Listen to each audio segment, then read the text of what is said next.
Assalamualaikum warahmatullahi wabarakatuh.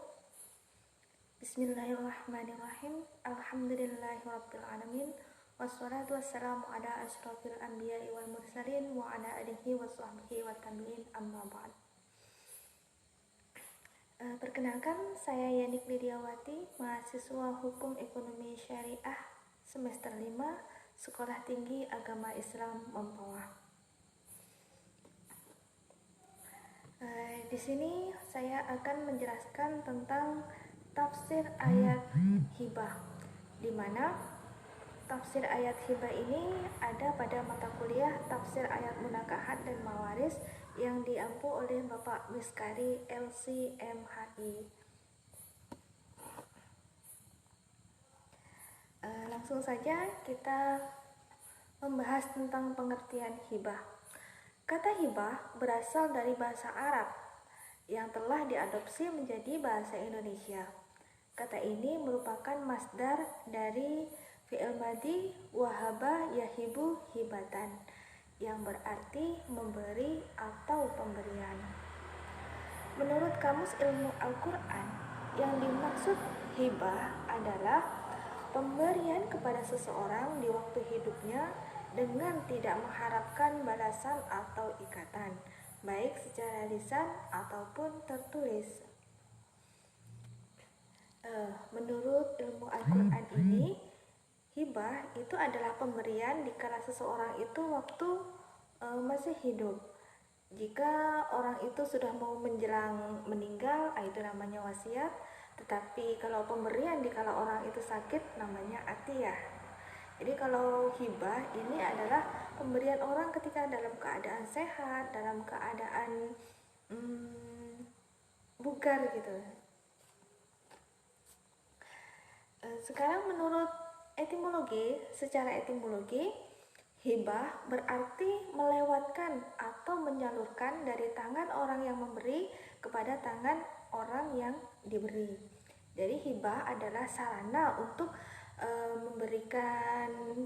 memberikan atau menyalurkan harta dari orang yang memberi kepada orang yang diberi. Sementara itu, hibah menurut kompilasi hukum Islam itu berada di pasal 171 ayat 9. Di sana menerangkan hibah adalah pemberian suatu benda secara sukarela dan tanpa imbalan dari seseorang kepada orang lain yang masih hidup untuk dimilikinya. Sekarang kita ke perbedaan, apa itu hibah, apa itu sedekah, dan apa itu atiyah. Syekh Wahbah Az-Zuhaili membedakan antara hibah, sedekah, hadiah, dan atiyah dengan mengatakan hibah itu mencakup hadiah, sedekah, karena hibah, sedekah, dan atiyah mempunyai makna yang hampir sama. Tapi ada perbedaan hanya sedikit saja, tapi keseluruhannya itu adalah sebenarnya sama, yaitu pemberian. Tapi yang membedakan itu adalah tujuan atau maksud pemberian itu. Jika seseorang bertujuan untuk mendekatkan diri kepada Allah dengan memberikan sesuatu kepada orang yang membutuhkan, maka itu adalah sedekah. Jadi, jika seseorang memberikan kepada orang yang tidak mampu atau orang yang membutuhkan hanya mengharapkan ridho Allah Subhanahu wa Ta'ala, maka itu dinamakan sedekah. Lalu, jika sesuatu tersebut dibawa kepada orang yang layak mendapatkan hadiah sebagai penghormatan dan untuk menciptakan kekerabatan, maka itu adalah hadiah. Jadi hadiah itu diberikan kepada seseorang sebagai penghargaan atas apa yang telah ia lakukan, penghargaan apa yang telah ia perbuat kepada masyarakat, atau penghargaan kepada apa yang selama ini ia perjuangkan, itu namanya adalah hadiah. Seperti contoh secara umum, mungkin seorang wali kelas memberikan hadiah kepada murid yang juara 1 misalnya, itu adalah hadiah. Sedangkan Apabila tidak ada maksud-maksud yang seperti tadi kan sedekah hanya untuk mengharapkan ridho Allah, lalu hadiah itu memberikan kepada orang yang berprestasi. Apabila bukan untuk keduanya, maka itu dinamakan hibah. Jadi hibah itu pemberian secara sukarela dengan kesenangan hati kepada orang lain gitu, yang kita senangi. Sedangkan yang dinamakan atiyah adalah pemberian seseorang yang dilakukan ketika dia dalam keadaan sakit menjelang kematian. Jadi atiyah itu ketika orang sedang sakit keras, memberikan sesuatu kepada mungkin anak angkat yang telah merawat dia, itu namanya atiyah. Kalau harta itu diberikan ketika ia menjelang kematian, sudah merasa ajalnya sudah dekat, itu dinamakan wasiat. Nah, sekarang kita membahas tentang dasar hukum dari hibah. Untuk menentukan dasar hukum hibah dalam Al-Quran secara langsung sulit ditemukan. Dalam Al-Quran, penggunaan kata hibah digunakan dalam konteks pemberian anugerah Allah Subhanahu wa Ta'ala kepada utusan-utusannya dan menjelaskan sifat Allah yang Maha Pemberi Karunia. Hanya saja dapat digunakan petunjuk dan anjuran secara umum agar seseorang memberikan rezekinya kepada orang lain. Jadi, sifat dari hibah ini adalah anjuran agar orang mau memberikan hartanya kepada orang lain. Sedangkan dasar hukum hibah dapat kita pedomani dan dianjurkan berdasarkan firman Allah Subhanahu wa Ta'ala pada surat Al-Baqarah ayat 177 yang berbunyi, wa atal mala ala hubbihi dzawil qurba wal yatama wal masakin wa ibnas sabil wa fir riqab. Al-Baqarah ayat 177. Secara lengkap saya bacakan ayatnya. Laisal birra an tuwallu wujuhakum qibalal masyriqi wal maghribi walakinnal birra man amana billahi wal yaumil akhir wal malaikati wal kitabi wan nabiyyin wa atal mala ala hubbihi dzawil qurba wal yatama wal masakina wa ibnas sabil was-sa'ilina wa fil riqab wa aqamas salata wa ataz zakat wal mufuna bi ahdihim idza ahadu was-sabirina wa fil ba'sa'i wa dharra'i wa hinal ba's ulaika alladzina shadaqu wa ulaika humul muttaqun. Yang artinya, kebajikan itu bukanlah menghadapkan wajahmu ke arah timur dan ke arah barat, tetapi kebajikan itu ialah kebajikan orang yang beriman kepada Allah, hari akhir, malaikat-malaikat, kitab-kitab, dan nabi-nabi, dan memberikan harta yang dicintainya kepada kerabat, anak yatim, orang-orang miskin, orang yang dalam perjalanan atau musafir, peminta-minta, dan untuk memerdekakan hamba sahaya yang melaksanakan sholat dan menunaikan zakat, orang-orang yang menepati janji apabila berjanji, dan orang yang sabar dalam kemelaratan, penderitaan, dan dalam masa peperangan. Mereka itulah orang-orang yang benar dan itulah orang-orang yang bertakwa. Nah, itu adalah ayat dan artinya secara lengkap saya bacakan pada surat Al-Baqarah ayat 177. Sedangkan kita berfokus kepada dasar hukum hibah, yaitu wa atal mala ala hubbihi dzawil qurba wal yatama wal masakin wa ibnas sabil was-sa'ilina wa fil riqab, yang artinya dan memberikan harta yang dicintainya pada kerabatnya, anak-anak yatim, orang-orang miskin, musafir yang memerlukan pertolongan, dan orang-orang yang meminta-minta, dan memerdekakan hamba sahaya. Sekarang kita mencoba menjelaskan tafsir ayat hibah yang telah saya bacakan tadi dengan menggunakan mengutip pada tafsir Jalalain. Lafaz yang pertama yaitu lafaz wa atal mala. Dalam tafsir Jalalain itu sama, yaitu wa atal mala yang artinya memberikan harta. Kata yang kedua ala hubbihi, tafsirnya adalah ala ma'a hubbihi, artinya atas harta yang dicintainya. Jadi apabila kita memberikan suatu hibah itu harus ada rasa cintanya.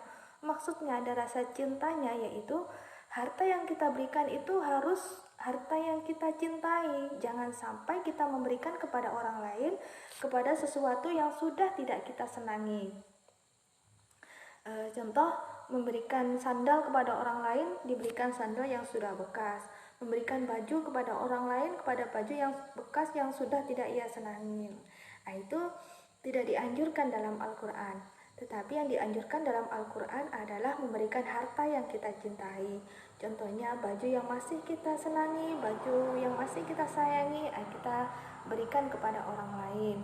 Atau dalam masalah uang, seumpamanya uang 100.000 itu saya sangat menyenanginya. Jadi saya sangat senang apabila memiliki uang 100.000, maka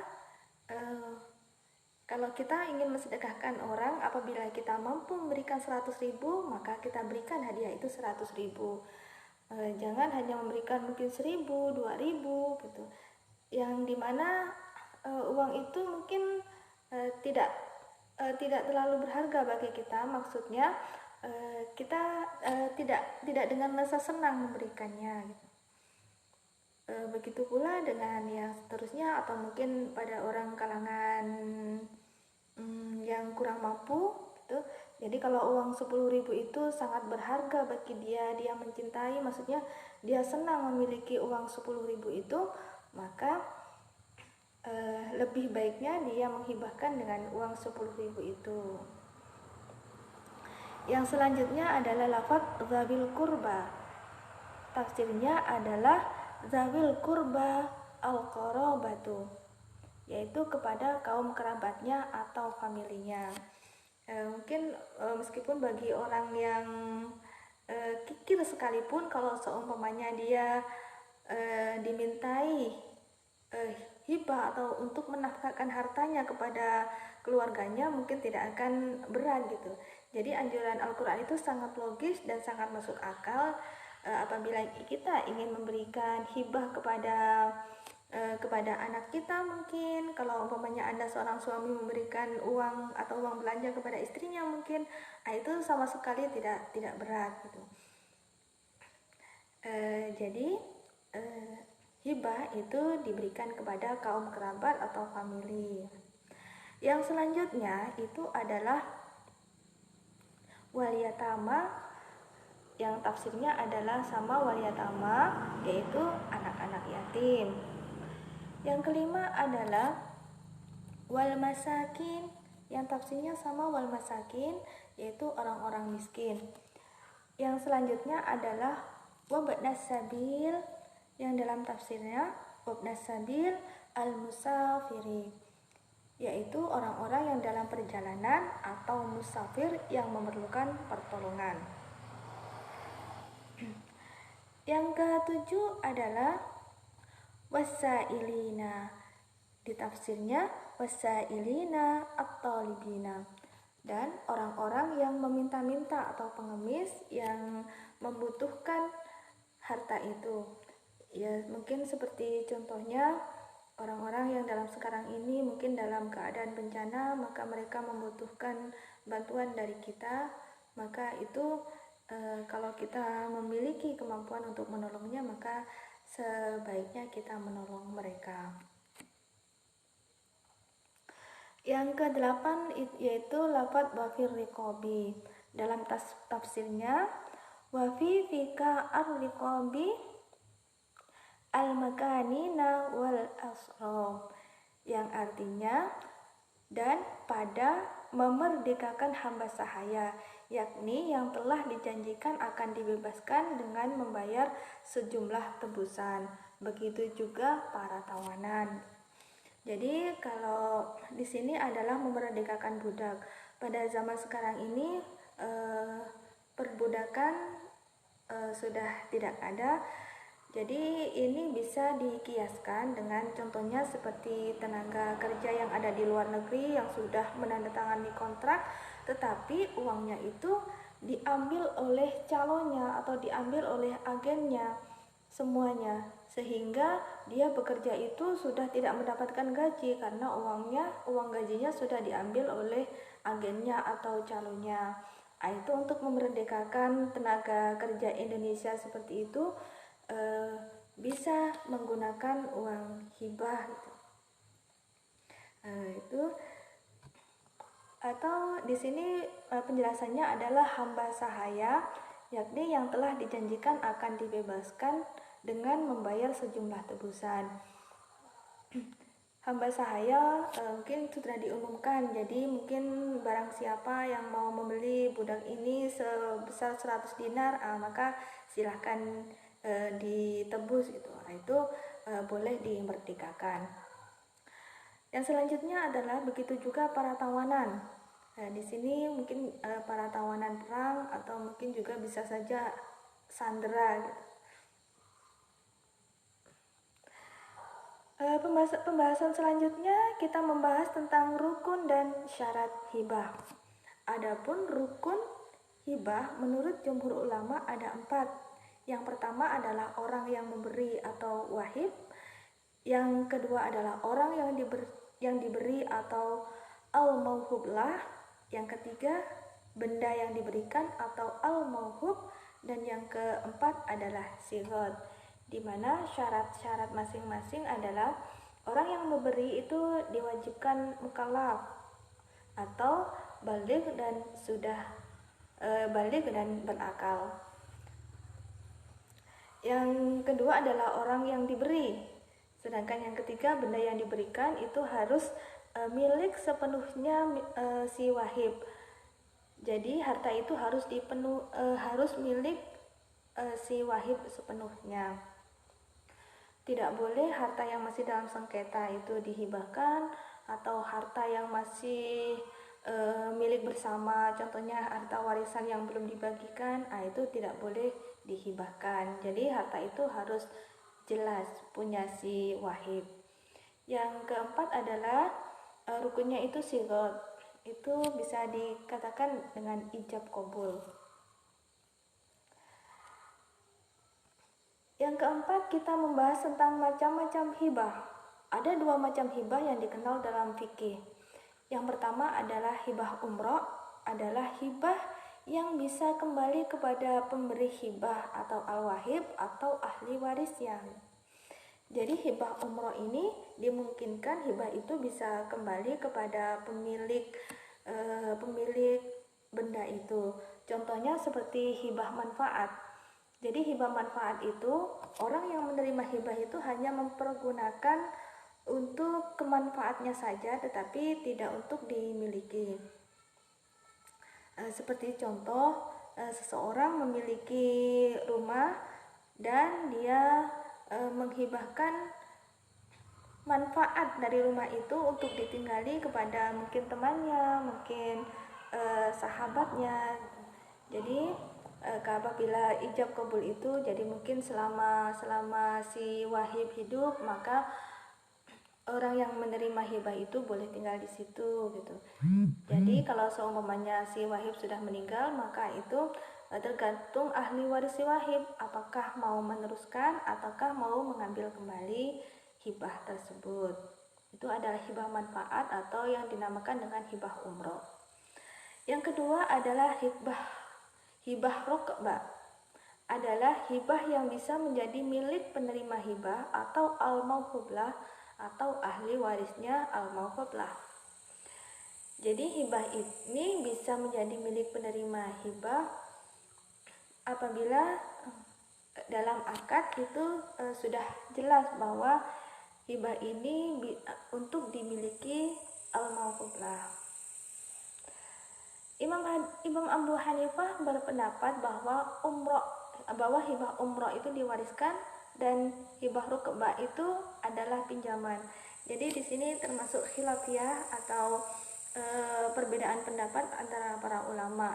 Jadi menurut Imam Abu Hanifah itu berbeda dengan penjelasan saya tadi, antara kalau hibah umroh itu kan hibah yang kemungkinan bisa kembali kepada al-wahib, dan hibah rukbah adalah hibah yang bisa menjadi milik penerima hibah atau al-mawquflah. Sedangkan menurut Imam Abu Hanifah itu berpendapat sebaliknya. Jadi kalau hibah umroh itu diwariskan dan hibah rukbah adalah pinjaman. Jadi kalau dalam fikih itu kalau ada khilafiyah itu baru keren. Sekarang kita membahas tentang hikmah pemberian hibah. Hikmah kalau kita mau memberikan hibah, yang pertama adalah menghilangkan penyakit dengki yang dapat merusak keimanan. Jadi penyakit dengki itu bisa merusak keimanan. Untuk mencegah rusaknya iman, maka kita bisa memberikan hibah kepada orang lain supaya rasa dengki kita minimal berkurang. Contohnya seperti ada orang mungkin yang tidak suka kepada kita, atau ada orang yang tidak menyukai kita, maka untuk mengurangi kedengkian itu, atau mungkin kita tidak suka kepada orang, untuk mengurangi rasa tidak suka itu, maka dianjurkan memberikan hibah supaya rasa dengki itu menghilang dan keimanan kita tetap terjaga. Yang kedua, hibah itu bisa mendatangkan rasa saling mengasihi, mencintai, dan menyayangi, dan menghilangkan sifat egois dan bakhil. Di sini jadi kalau kita ingin menyambung silaturahmi yang baik, dan kita ingin hubungan antara kita itu semakin baik, maka alangkah baiknya kita memberikan hibah atau memberikan hadiah kepada orang-orang tersebut. Ini mungkin sering digunakan bagi kalau seseorang mungkin sedang jatuh cinta seumpamanya, jadi dia memberikan sesuatu kepada orang yang ia cintai agar cintanya itu makin tumbuh. Atau seorang suami memberikan hibah kepada istrinya sesuatu yang mungkin diimpikan oleh istrinya. Sama juga kebalikannya, apabila seorang istri agar rasa cintanya kepada suaminya makin mendalam, maka kita berikan hibah. Hibah itu bisa bermacam-macam. Selanjutnya, manfaat hibah atau hikmah hibah yang ketiga yaitu menghilangkan rasa dendam. Itu apabila kita sudah merasa dendam gitu, jadi untuk menghilangkan rasa dendam itu kita bisa hibah kepada orang yang kita dendam itu supaya dendam kita hilang. Yang keempat, hibah menunjukkan kemuliaan akhlak, kesucian tabiat, adanya sifat yang tinggi, keutamaan, dan kemuliaan. Jadi orang yang suka memberi, itu menunjukkan bahwa dia itu orang yang mulia, yang berakhlak tinggi. Yang selanjutnya, berusaha mendapatkan sifat yang paling mulia, karena dalam memberi, orang menggerakkan kemuliaan, kebaikan jiwa, mewariskan rasa kasih sayang, dan terjalin cinta antara pemberi dan penerima. Jadi dengan kita memberikan hibah, maka rasa kasih, rasa sayang itu akan semakin tumbuh di antara orang yang memberi dan orang yang menerima. Pembahasan yang terakhir adalah hukum hibah setelah kematian salah satu pihak yang berakad. Di pembagian hibah tadi sudah saya jelaskan, itu ada khilaf para ulama atau perbedaan pendapat para ulama. Sekarang apabila kita mengatakan hibah adalah akad wajib, itu tadi di dalam rukunnya itu kan ada ijab dan ada qabul. Apabila kita menghukumi ijab qabul itu wajib, maka konsekuensinya adalah hibah itu tidak batal dengan kematian salah satu pihak yang berakad, namun diteruskan oleh ahli warisnya. Jadi kalau hibah itu akadnya atau sigotnya itu dianggap wajib, maka berimplikasi harta yang sudah dihibahkan itu tidak bisa ditarik kembali. Dan apabila seorang wahibnya meninggal, maka ahli waris tidak bisa menariknya kembali. Selanjutnya, jika kita mengatakan hibah termasuk akad boleh, maka dia batal dengan kematian salah satu pihak yang berakad, sama seperti wakil dan perkongsian. Ini adalah pendapat Imam Ahmad. Jadi apabila dalam sigot atau dalam ucapannya itu hibah dianggap boleh, maka dia berimplikasi dengan bisa saja hibah itu batal dengan kematian salah satu pihak yang berakad. Bisa jadi wahidnya yang meninggal duluan, maka akad hibah itu rusak dengan sendirinya. Atau mungkin orang yang menerima hibah itu meninggal, maka hibah itu bisa kembali ke orang yang memberikan hibah. Sekarang menurut perbedaan pendapat tadi, ada dua pendapat masalah hukum hibah jika ada yang meninggal di antara salah satu pihak yang berakad. Ada yang mengatakan batal akad hibahnya, maka barang kembali kepada pemberi. Ada pula yang mengatakan akad tersebut tidak batal, sehingga barang tersebut menjadi milik ahli warisnya. Jadi seperti tadi itu, jika tinggal penafsiran kita, jika akad itu termasuk akad wajib, kalau umpamanya sekarang ini jadi hibah itu dituliskan hitam di atas putih dan didaftarkan, maka hibah itu tidak boleh diambil kembali. Tetapi apabila hibah itu berupa lisan atau berupa ucapan saja, maka bisa saja hibah itu kembali kepada orang yang menghibahkan. Nah, itu adalah perbedaan pendapat. Wallahu a'lam bishawab. Demikianlah apa yang saya jelaskan. Semoga apa yang saya paparkan tadi menambahkan ilmu yang bermanfaat, dan mohon koreksi apabila ada yang salah atau mungkin ada pertanyaan, boleh disampaikan di kolom komentar. Dan apabila Anda bersedia untuk mensubscribe untuk karya saya yang pertama ini, silakan Anda mensubscribe dan bunyikan loncengnya. Dari saya, Yenik Lidiawati, mahasiswa Hukum Ekonomi Syariah Sekolah Tinggi Agama Islam Mempawah, Kabupaten Mempawah, Provinsi Kalimantan Barat. Saya mohon undur diri. Wallahul muwaffiq ila aqwamit thoriq. Wassalamualaikum warahmatullahi wabarakatuh.